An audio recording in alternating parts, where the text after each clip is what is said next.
You, in 2008, you wrote in one of your books that the most important characteristic of a good leader is discipline. You said, if a leader doesn't have it, quote, he or she won't be one for very long.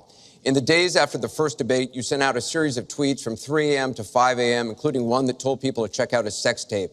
Is that the discipline of a good leader? No, it wasn't check out a sex tape. It was just take a look at the person that she built up to be this wonderful Girl Scout, who was no Girl Scout.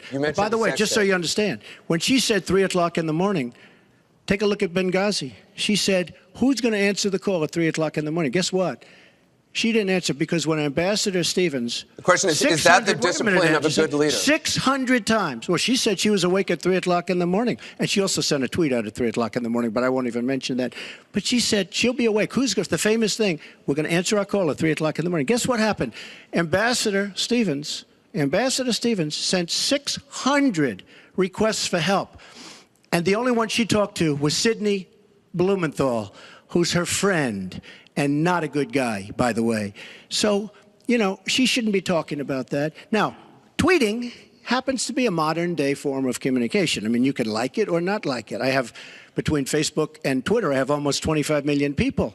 It's a very effective way of communication. So you can put it down, but it is a very effective form of communication. I'm not unproud of it, to be honest with you. Secretary Clinton, does Mr. Trump have the discipline to be a good leader?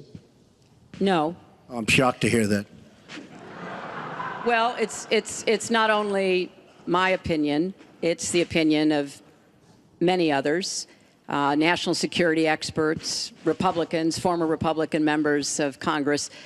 But it's in part because those of us who have had the great privilege of seeing this job up close and know how difficult it is, and it's not just because I watched my husband take a $300 billion deficit and turn it into a $200 billion surplus, and 23 million new jobs were created, and incomes went up for everybody.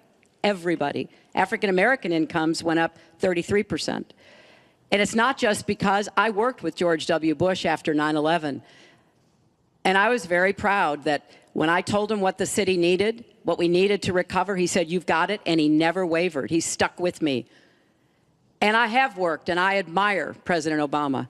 He inherited the worst financial crisis since the Great Depression. We are back on the right track. He would send us back into recession with his tax plans. Secretary Clinton, we are moving to an audience question. We're almost out of time. We have another. Slowest growth Mr. Trump, we're moving to an audience question.